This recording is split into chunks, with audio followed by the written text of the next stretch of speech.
आमी आयज पळयता देवाच्या उतरांतल्यान कसो जेजू बापाक एकवटून आसा आनी जेजू आमकां एकवटून आसा आनी जेजू सगळे आमी बापाक एकवटून आसा. हे परी ताचे वरवीं आमी बापाक एकवटून जियेता. पूण आमी पळयता कशे भाशेन आमच्या वेव्हारांत पवित्र आत्मो ताणें आमकां दिलेलो आसा. तर आमी भितरल्यान जागृतायेन आमचें जिवीत सारूंक जाय म्हणून ताणें आमकां सांगलां. तर भितरल्यान स्वतंत्रपणी कित्याकूच आमी चिटकोन रावनासतना आमच्या चिंतनांक भावनांक चालींक वो दुसऱ्यांक भितरल्यान स्वतंत्रपणी आमी ताका हाजीर जावंक जाय. आनी तो मागीर आमकां दिशा दिता कितें म्हणूंक कितें करूंक आनी हे परी आमी ताका साक्षीदारां जाता.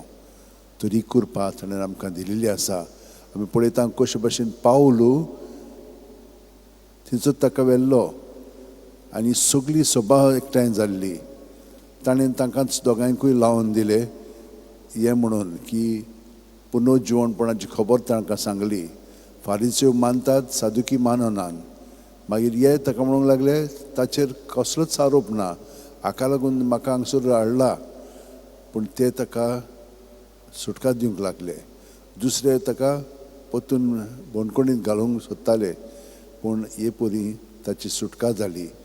तर आमकां देव त्या त्या वेळार कितें म्हणूंक जाय, कितें करूंक जाय, कशें करूंक जाय तें सगळें आमकां दाखयतलो. आमी फकत ताका हाजीर जावया. हें हाजीरपण जावंक हांवें तुमकां सांगलां ताणें आमकां ही शिकोवण दिल्ली आसा. म्हजे सवय रिगून रावात आनी हांवूय तुमचे सवय रिगून रावतां. सगलो प्रत्येक सुस्कारान आमी ताका हाजीर जावन रावया. ही सोय करून घेतली की ना मागीर जिवीत आमकां खूब सोंपें जाता. खूब अडचणी खूब वस्तू आसात त्यो आमचेर सगळे घेवनचे परस ताचेरूच धरून आमी तो जियेत आमकां मागीर सगळी सुटका मेळटा. थोडो वेळ आमचे हात अशें उंटयेन दवरया, दोळे बंद करया.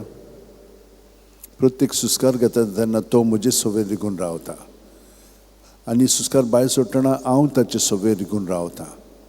पूण ताचे सवय रिगून रावतना सगळें म्हजे भितर आसा तितली चिंतना, आसा तितली भावना, आसा तितल्यो चाली हें सगळें ताकाच समोर पळोवया.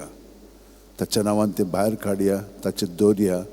तो सगळें तें काडून नितळ निर्मळ करून बरें तें अदीक बरें करून दिता. वायट आहा तें काडून ताचें बरेंपण आमचे सगळें भरून काडटा.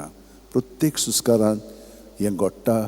विस्वासान आमी भावार्थान तें अणभवया आनी अदीक अदीक जेजूच्या आसण्यांत तो प्रिती मोग ताचे सारकें आमी अदीक आनी अदीक चिंतनांनी उतरांनी कोन्यांनी जावया.